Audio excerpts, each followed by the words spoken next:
67쪽입니다. 레위기 14장 33절부터 57절까지 말씀 우리 한 절씩 교독하겠습니다. 제가 먼저 읽습니다.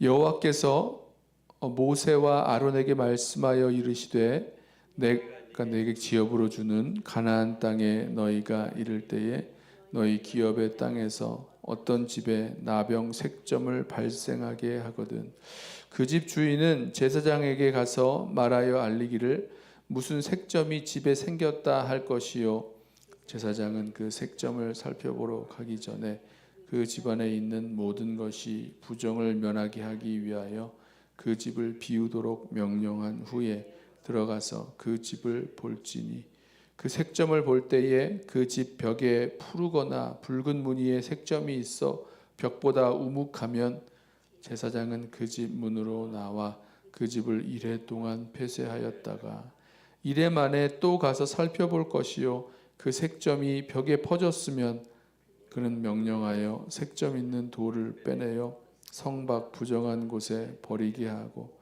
또 집안 사방을 긁게 하고 그 긁은 흙을 성 밖 부정한 곳에 쏟아버리게 할 것이요 그들은 다른 돌로 그 돌을 대신하며 다른 흙으로 집에 발을 지니라.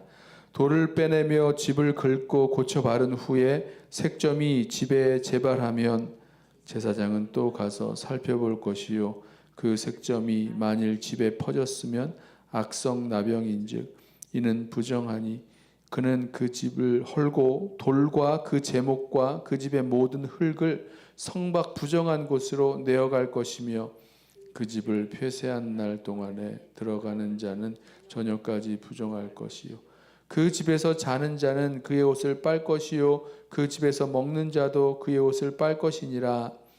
그 집을 고쳐 바른 후에 제사장이 들어가 살펴보아서 색점이 집에 퍼지지 아니하였으면 이는 색점이 나은 것이니 제사장은 그 집을 정하다 하고 그는 그 집을 정결하게 하기 위하여 새 2마리와 백향목과 홍색 실과 우슬초를 가져다가 그 새 하나를 흐르는 물 위 질그릇 안에서 잡고 백향목과 우슬초와 홍색 실과 살아있는 새를 가져다가 잡은 새의 피와 흐르는 물을 찍어 그 집에 7번 뿌릴 것이요 그는 새의 피와 흐르는 물과 살아있는 새와 백향목과 우슬초와 홍색 실로 집을 정결하게 하고 그 살아있는 새는 성 밖 들에 놓아주고 그 집을 위하여 속죄할 것이라. 그러면 정결하리라.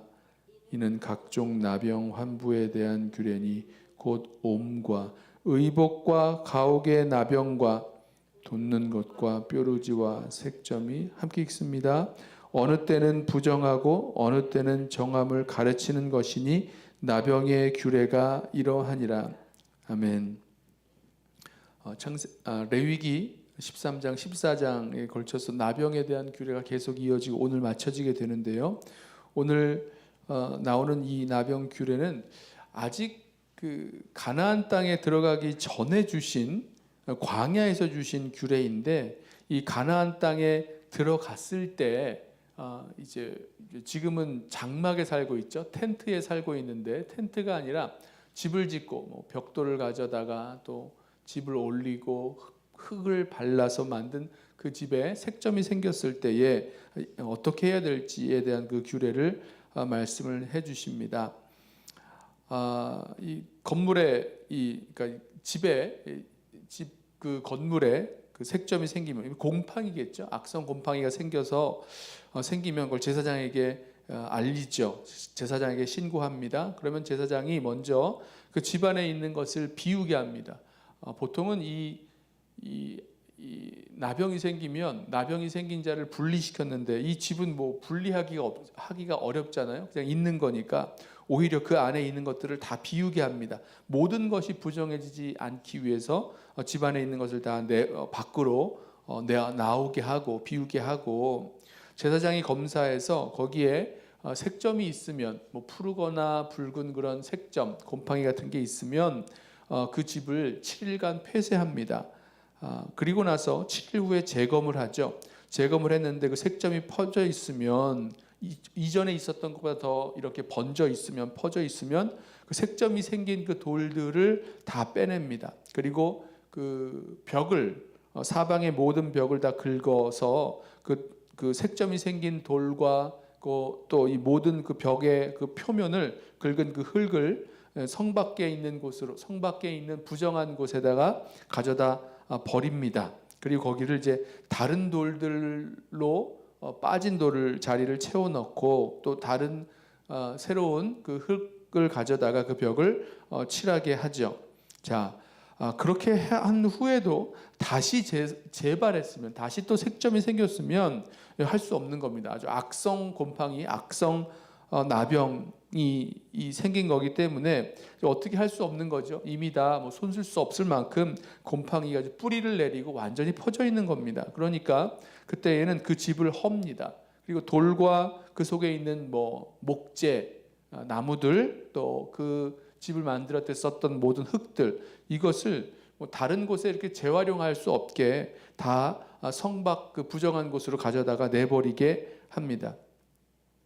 퍼지지 않았으면 이제 제사장은 이제 정하다, 그 집이 이제는 정하다, 깨끗하다라고 선언을 하고 정결례를 하죠. 우리 그 나병 환자들이 이 정함을 받았을 때, 고침을 받았을 때 했던 정결례와 똑같습니다. 새 2마리를 가져다가 한 마리를 그 흐르는 물 위, 그 질그릇 위에서 잡습니다. 그리고 그 피를 찍어서 그 살아있는 새와 또 뭐 2가지가 더 있었죠. 홍색실과 백향목과 함께 거기에 찍어서 그 집 온 전체에 이렇게 뿌리게 합니다. 그리고 나서 그 피에 젖은 그 새는 들에서 날려주죠. 살아있는 새는 이제 놓아주면 이제 날아갑니다. 그렇게 하면 이 모든 부정함이 깨끗게 됐고, 그 부정했던 모든 것을 그 새가 지고 다 날아가게 되었다. 그런 의미가 담겨 있는 정결례를 합니다. 자, 이것이 각종 그 나병에 대한, 나병 규례에 대한 요약이었습니다. 여러분 기억하시죠? 그 나병이 피부에 생겼을 때, 뭐 옴이나 뭐 뾰루지나 뭐 어떤 뭐 환부가 되었거나 뭐 있었죠. 이마에 이 뭡니까? 어떤 색점이 생기거나 뭐 그랬을 때에, 피부에 생겼을 때의 나병 규례, 의복에도 생겼던 이야기 했었죠. 의복, 또 뭐 집, 오늘은 집에 대해서 이야기를 했습니다. 어느 것이 정하고 부정한지에 대한 규례다. 저는 이 말씀을 묵상하면서 오늘 이제 마지막 그 나병 규례 중에서, 아직 가나안 땅에 들어가기도 전에, 아직 집을 져본 적도 없습니다. 물론 뭐 이 애굽 땅에서는 지어 보았겠습니다만은, 아직 가나안 땅에 들어가기 전에 텐트에 살고 있는데, 텐트만이 아니라 그 집에 대해서 이렇게 나병에 대한 그 규례를 또 주시고, 이 집까지, 그러니까 뭐 피부, 뭐 의복뿐만 아니라 집에도 그런 규례를 주시는 것을 보면서, 하나님은 우리에게 아직 먼 이야기지만, 아직 일어나지 않은 일에 대한 또 상황에 대해서도 말씀해 주시고, 또 피부나 의복만이 아니라 집에 대해서도 거룩하고 깨끗하게 구별되어야 한다는 것을 말씀해 주시는 것을 보면서, 정말 하나님은 우리에게 정말 모든 면에 있어서 깨끗하게 정하게 살아가야 될 것을 말씀하신다라는 것을 보게 됩니다. 주님이 우리에게 원하시는 거죠. 이 정결규례에 나오는 이 정신들을 한번 생각을 해 보십시오. 이 무엇이 정하고 부정한지, 무엇이 의식적으로 깨끗한지 깨끗하지 아닌지에 대해서 우리의 의식주, 옷을 입는 거, 또 뭐 밥을 먹는 것, 음식에 대해서도 우리 정결례 했었죠. 옷을 입는 것, 또 먹는 것, 그리고 이 살아가는 곳까지라도, 또 우리의 몸에 대한 것까지라도 모든 것을 다루고 계십니다. 모든 것을 다 말씀을 해주십니다. 그만큼 하나님은 우리의 모든 삶에 있어서 우리의 의식주, 그리고 몸에 이르기까지 정말 거룩하고 구별된 성도의 삶을 우리에게 원하고 계시는 거죠. 우리가 먹고 자고 입고 살아가는 모든 삶이 이 세상에서 살아가나 이 세상과는 구별된 거룩하고 깨끗한 성도의 삶을 살아가기를 주님께서 원하고 계신 것입니다. 그래서요, 오늘 이 말씀을 함께 다루면서 우리 저와 여러분의 삶의 공간에서 방치해 놓은 그런 하나님 기뻐하시지 아니하는 그런 죄의 문제가 있는지 우리 한번 좀 돌이켜 보았으면 좋겠습니다. 방치해 놓을 만큼 작은 거죠. 왜 방치해 놓습니까? 그냥 크게 생각하지 않기 때문이죠. 뭐 저 정도야 뭐라고 생각하고 괜찮아 뭐 다 그런데 라고 생각하면서 방치해 놓은 아주 작은 것일지라도 하나님 기뻐하시지 아니하는 그런 삶의 모습들 또 삶의 영역들 우리 한번 좀 돌아보았으면 좋겠습니다. 죄의 문제죠. 자, 오늘 이 보면 사실은 이 나병이 어떤 의미에서는 악성 곰팡이 같은 건데요. 이 부정한 것, 이 악성 곰팡이가 피고 또 퍼지는 그런 옷이나 집이나 뭐 이런 거에 대해서 하나님께서는 다 제하여 버리라고 하셨습니다. 옷인 경우에는 이렇게 한번 빨고 그 다음에 그 부분을 이제 잘라내 버리게 하셨죠. 오늘 집 같은 경우에는 그 돌을 다 빼버리고 이 모든 표면을 다 긁어내라고 하셨어요. 다 제하여 버리라고 하셨습니다. 그러니까 죄의 영향력이 우리가 생각하는 것보다 무섭고 큰 것을 말씀하시는 것입니다. 어떤 의미에서는 이거 아무것도 아닌 것 같아 보이고 작아 보이고 또 뭐 세상 다 그렇게 살아가는 건데 뭐라고 생각할 만큼 별로 영향력이 없어 보이는 당연한 것처럼 보이는 그런 거지만 그렇지 않다는 거죠. 그 죄가요 아주 작아 보이지만 우리 가운데 뿌리가 내리고 죄도 이렇게 뿌리를 내린다라는 표현을 쓸 수가 있습니다. 죄가 뿌리를 내리고 또 거기에서 퍼지기 시작하면 그 다음부터는 걷잡을 수가 없는 거죠.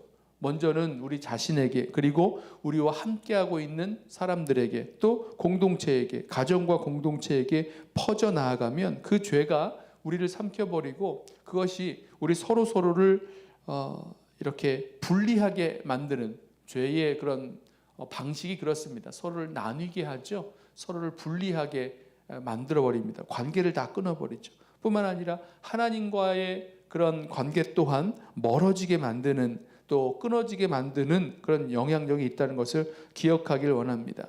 죄의 영향력 작아 보이지만 아무것도 아닌 것 같아 보이지만 그 죄가 작은 죄가 우리 삶 가운데 뿌리를 내리고 퍼지기 시작하면 마치 눈에 보이지 않는 그 작은 곰팡이가 뭐 집을 하나 삼켜버리고요.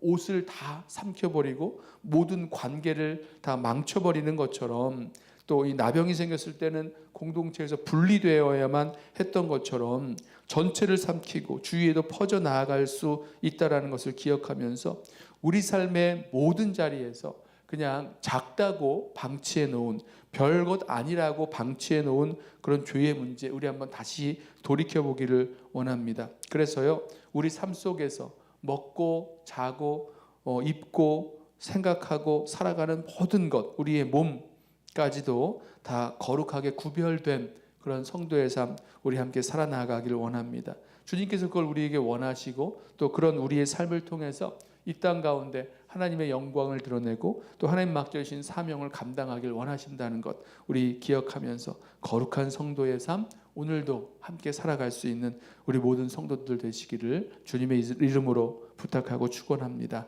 기도하겠습니다. 사랑하는 주님, 주님께서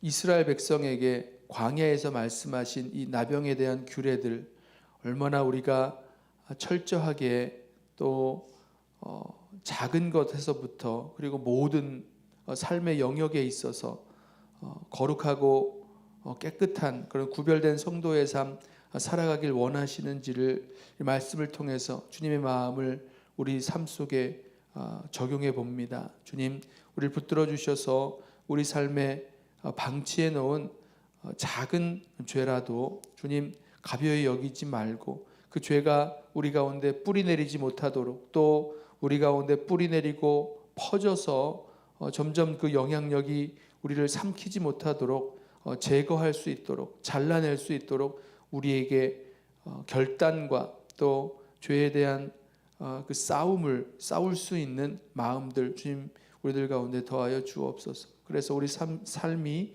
주님 보시기에 기뻐하시는 삶 거룩하고 깨끗하고 구별된 하나님 백성의 거룩한 삶 우리 함께 살아가도록 주여 붙드시고 인도하여 주옵소서. 주님께서 예수 그리스도의 그 보혈로 우리를 씻으셨고 우리의 죄와 허물을 사하여 주셨고 정말 거룩한 성도의 삶을 살아갈 수 있는 그 길을 여셨기에 주님 우리를 깨끗게 하셨기에 깨끗한 성도의 삶, 우리를 거룩하게 하셨기에 거룩한 성도의 삶 살아가는 우리 모든 성도들 되게 하옵소서. 예수님의 이름으로 기도드리옵나이다. 아멘. 우리 이 시간에 오늘 주신